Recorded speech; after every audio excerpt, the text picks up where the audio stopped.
ഈ ശങ്കർദാസിന്റെ അറസ്റ്റിൽ കോടതിയുടെ വിമർശനമുണ്ടായ സാഹചര്യത്തിൽ വലിയ ഒരു സമ്മർദ്ദത്തിലായിട്ടുണ്ട് SIT. പ്രത്യേകിച്ച് ഈ അറസ്റ്റ് ചെയ്യാൻ പോലീസ് 2 തവണ നീക്കം നടത്തിയെങ്കിലും ബോധപൂർവം ആശുപത്രിയിൽ തുടരുന്നു എന്നുള്ള വിലയിരുത്തൽ തന്നെയാണ് പൊതുവെ ഉയർന്നതല്ലേ. ശങ്കർദാസിന്റെ മകൻ കേരള പോലീസിൽ ഉന്നത ഉദ്യോഗസ്ഥനായതിനാൽ അറസ്റ്റ് ഒഴിവാക്കാൻ അത്തരത്തിലുള്ള സമ്മർദ്ദം ഉണ്ടാകുന്നുണ്ട്, സർക്കാർ തലത്തിലുള്ള ഇടപെടൽ ഉണ്ടാകുന്നുണ്ട് എന്നുള്ള വിമർശനം തന്നെയാണോ ശക്തമാകുന്നത്?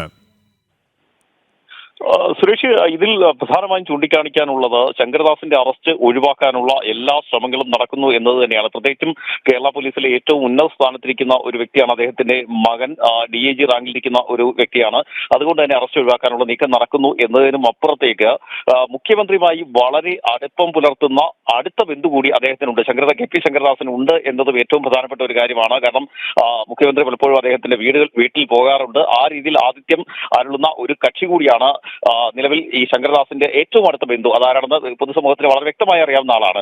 ആ രീതിയിൽ, അതായത് ഒരു ഉന്നത സ്ഥാനത്തിരിക്കുന്ന ഒരു പോലീസ് ഉദ്യോഗസ്ഥൻ ഉണ്ട് എന്നതിനപ്പുറത്ത് മുഖ്യമന്ത്രിയുമായി വളരെ അടുപ്പം പുലർത്തുന്ന ഒരു ബന്ധു കൂടി അദ്ദേഹത്തിനുണ്ട് എന്നതാണ് ഏറ്റവും പ്രധാനപ്പെട്ട ഒരു കാര്യം. അതുകൊണ്ട് തന്നെയാണ് അറസ്റ്റ് ഇങ്ങനെ വൈകിക്കൊണ്ടിരിക്കുന്നത്. നേരത്തെ തന്നെ ഹൈക്കോടതിയിൽ നിന്ന് വിമർശനം ഉയർന്ന ഒരു സാഹചര്യത്തിൽ SIT അദ്ദേഹത്തെ അറസ്റ്റ് ചെയ്യാനുള്ള നീക്കം നടത്തിയിരുന്നു. പക്ഷേ അത് പരാജയപ്പെടുകയായിരുന്നു. അതായത് കോടതിയിൽ നിന്ന് വിമർശനം ഉണ്ടാകുന്നതിന് തൊട്ട് മുൻപാണ്, അതായത് അറസ്റ്റ് ഉൾപ്പെടെയുള്ള നടപടികളിലേക്ക് പോകും എന്ന് SITയിൽ നിന്ന് വിവരങ്ങൾ ചോർന്നു കിട്ടിയ ആ സമയത്ത് തന്നെയാണ് KP ശങ്കർദാസ് തിരുവനന്തപുരത്തെ ഒരു സ്വകാര്യ ആശുപത്രിയിൽ ചികിത്സ തേടുന്നത്. ഇപ്പോഴും അദ്ദേഹം തിരുവനന്തപുരത്തെ ആ സ്വകാര്യ ആശുപത്രിയിൽ തന്നെ തുടരുകയാണ്. അതായത് ഹൈക്കോടതിയിൽ നിന്ന് ആദ്യ വിമർശനം ഉണ്ടാവുന്നു, തൊട്ടു പിന്നാലെയാണ് അദ്ദേഹത്തെ ICUയിലേക്ക് മാറ്റുന്നത്. അതായത് 2 ദിവസം മുമ്പ് മെഡിക്കൽ ബോർഡ് ചേർന്നിരുന്നു. ഈ മെഡിക്കൽ ബോർഡിന്റെ തീരുമാനപ്രകാരം നമുക്ക് മനസ്സിലാക്കാൻ കഴിയുന്നത് കാര്യമായ ആരോഗ്യ പ്രശ്നങ്ങൾ നിലവിലില്ല. അതായത് നേരത്തെ ഉണ്ടായിരുന്ന ആരോഗ്യ പ്രശ്നങ്ങൾ മാത്രമാണ് ഇപ്പോഴും അദ്ദേഹത്തിന് ഉള്ളത് എന്ന് മെഡിക്കൽ ബോർഡ് കണ്ടെത്തി എന്നാണ് നമുക്ക് മനസ്സിലാക്കാൻ കഴിയുന്നത്. പക്ഷേ അതിനുശേഷം അദ്ദേഹത്തെ ICUയിലേക്ക് മാറ്റുകയാണ്. അതായത് കഴിഞ്ഞ ദിവസമാണ് ശങ്കർദാസിനെ അറസ്റ്റ് ചെയ്യാൻ വേണ്ടി SP ശശിധരൻ ഈ സ്വകാര്യ ആശുപത്രിയിലേക്ക് എത്തുന്നത്. ഒരു തവണയല്ല, 2 തവണ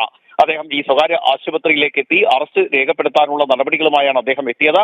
പക്ഷെ അപ്പോഴേക്കും അദ്ദേഹത്തെ ICUയിലേക്ക് മാറ്റി. കൃത്യമായി SITയിൽ നിന്ന് വിവരങ്ങൾ ചോരുന്നു. ഒരു പക്ഷത്ത് തന്ത്രിയെ അറസ്റ്റ് ചെയ്ത് നടപടിക്രമങ്ങൾ പൂർത്തിയാക്കുമ്പോഴാണ് മറുവശത്ത് ഹൈക്കോടതി 2 തവണ, ഒരു തവണയല്ല 2 തവണ കൃത്യമായി ഈ കേസിൽ പങ്കുണ്ട് എന്ന് ചൂണ്ടിക്കാണിച്ച, എന്തുകൊണ്ട് അറസ്റ്റ് ചെയ്യുന്നില്ല എന്ന് പറഞ്ഞ മുൻ ദേവസ്വം ബോർഡ് അംഗം അദ്ദേഹം മാത്രമാണ് ഇപ്പോഴും അറസ്റ്റിലാകാനുള്ളത്. രാജീവ്, ഇവിടെ വിവരങ്ങൾ ആശുപത്രിയിൽ നിന്ന് ചോരുന്നു. ഉന്നത ഉദ്യോഗസ്ഥർക്കിടയിൽ തന്നെ മറ്റ് കേന്ദ്രങ്ങളിലടക്കം വിവരങ്ങൾ ചോർന്നു പോകുന്നു. ഇവിടെ സർക്കാരിൻ്റെയും CPMന്റെയും കൃത്യമായ ഇടപെടലുണ്ടാകുന്നു. ഈ ശങ്കർദാസിനെ അറസ്റ്റ് ചെയ്യരുത്, അല്ലെങ്കിൽ അറസ്റ്റ് ഏത് കാരണവശാലും ഒഴിവാക്കണം, അത്തരത്തിലുള്ള നിർദ്ദേശങ്ങൾ തന്നെ ലഭിച്ചു. അതിൻ്റെ ഭാഗമായിട്ടുള്ള ചില നാടകങ്ങളാണ് അരങ്ങേറുന്നത് എന്ന് വേണം മനസ്സിലാക്കാൻ, അല്ലേ? സുരേഷ്, ഒരു പ്രമുഖ കരാർ കമ്പനി ഉടമ ഇതുമായി ബന്ധപ്പെട്ട നീക്കങ്ങൾ നടത്തുന്നു എന്നാണ് നമുക്ക് ലഭിക്കുന്ന വിവരം. ഇതിന്റെ അടിസ്ഥാനത്തിൽ കൂടിയാണ്, അതായത് മുഖ്യമന്ത്രിയുമായി വളരെ അടുപ്പമുള്ള വ്യക്തിയാണ് അദ്ദേഹം, വളരെ കൃത്യമായി ഈ കാര്യത്തിൽ ഇടപെടുന്നു എന്നാണ് നമുക്ക് ലഭിക്കുന്ന സൂചന. അതുകൊണ്ട് തന്നെയാണ് അന്വേഷണ സംഘത്തെ ഇത് വലിയ രീതിയിൽ സമ്മർദ്ദത്തിലാക്കുന്നത്. അതായത് തന്ത്രിയെ അറസ്റ്റ് ചെയ്യുമ്പോൾ പോലും സമ്മർദ്ദത്തിലാകാത്ത ആ രീതിയിൽ കൃത്യമായ നടപടിക്രമങ്ങൾ പാലിച്ചാണോ തന്ത്രിയുടെ അറസ്റ്റ് എന്നതുമായി ബന്ധപ്പെട്ട് വലിയ വിമർശനങ്ങൾ ഇപ്പോൾ SIT നേരിടുന്നുണ്ട്. പ്രത്യേകിച്ചും തന്ത്രിയെ ഇപ്പോൾ അറസ്റ്റ് ചെയ്യുന്നത് ആചാര ലംഘനത്തിന്റെ പേരിൽ കൂടി ചൂണ്ടിക്കാണിച്ചുകൊണ്ടാണ്. പക്ഷേ അത്തരത്തിലുള്ള ഒരു അറസ്റ്റ് വേണോ എന്ന കാര്യങ്ങൾ വലിയ രീതിയിൽ ചർച്ചയാകുമ്പോൾ ഒരു സമയത്താണ് ശങ്കർദാസിന്റെ അറസ്റ്റ് ഇങ്ങനെ നീണ്ടുപോയിക്കൊണ്ടിരിക്കുന്നത്. ശങ്കർദാസിന് കൃത്യമായി പോലീസിന്റെ സംരക്ഷണം ലഭിക്കുന്നു, സർക്കാരിന്റെ ഭാഗത്തു നിന്ന് സംരക്ഷണം ലഭിക്കുന്നു, SITയിൽ നിന്ന് വിവരങ്ങൾ ചോരുന്നു.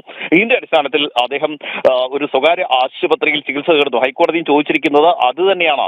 അതായത് ആശുപത്രിയിൽ തുടരുന്നു, ഒരു SP മകനാണ് എന്ന് പറയുന്ന രീതിയിലുള്ള ഒരു സംരക്ഷണം അദ്ദേഹത്തിന് ലഭിക്കുന്നു എന്ന് പറയുമ്പോൾ പോലും SITയിലെ ഉദ്യോഗസ്ഥർ സൂചിപ്പിക്കുന്ന അനുസരിച്ചാണെങ്കിൽ ഈ പോലീസ് ഉദ്യോഗസ്ഥനും അപ്പുറത്തേക്കുള്ള ബന്ധങ്ങൾ മുഖ്യമന്ത്രിയിൽ അദ്ദേഹത്തിനുണ്ട്. ആ ബന്ധങ്ങൾ ഉപയോഗിച്ചുകൊണ്ടാണ് അദ്ദേഹം ഈ സംരക്ഷണം തുറന്നുകൊണ്ടിരിക്കുന്നത്, സ്വകാര്യ ആശുപത്രിയിൽ ഇപ്പോഴും തുറന്നുകൊണ്ടിരിക്കുന്നത് എന്നാണ് ഏറ്റവും പ്രധാനപ്പെട്ട ഒരു കാര്യം.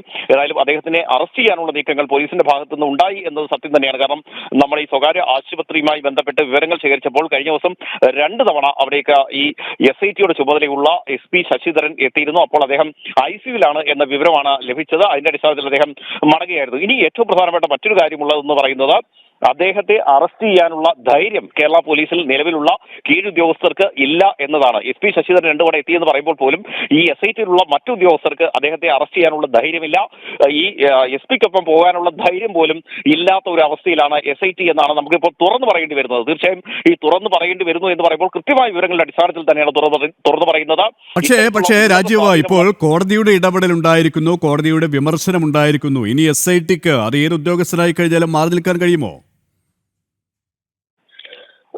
സുരേഷ്, അത് തന്നെയാണ് ഞാൻ ചൂണ്ടിക്കാണിച്ചത്. വലിയ സമ്മർദ്ദത്തിൽ തന്നെയാണ് ആ പ്രത്യേക അന്വേഷണ സംഘം ഇപ്പോൾ മുന്നോട്ട് പോയിക്കൊണ്ടിരിക്കുന്നത്. അത് മറ്റ് ആരുടെയും കാര്യത്തിൽ ഇത്തരത്തിലുള്ളൊരു സമ്മർദ്ദം SITക്ക് നേരിടേണ്ടി വന്നിട്ടില്ല. ഒരുപക്ഷെ എൻ വാസു മുഖ്യമന്ത്രിയുമായി വളരെ അടുപ്പമുള്ള വ്യക്തിയാണെങ്കിൽ കൂടിയും അദ്ദേഹത്തെ അറസ്റ്റ് ചെയ്യുമ്പോൾ ഇത്തരത്തിലുള്ള സമ്മർദ്ദമില്ല. അതുപോലെ തന്നെ പത്മകുമാറിനെ അറസ്റ്റ് ചെയ്യുമ്പോൾ ഇത്തരത്തിലുള്ള സമ്മർദ്ദമില്ല. പക്ഷേ അതിനൊക്കെ മറികടന്നുകൊണ്ട് ശങ്കർദാസിന്റെ അറസ്റ്റിലേക്ക് നീങ്ങുമ്പോൾ വലിയ സമ്മർദ്ദം SIT നേരിടുന്നു എന്നതാണ് ഏറ്റവും പ്രധാനപ്പെട്ട ഒരു വസ്തുത.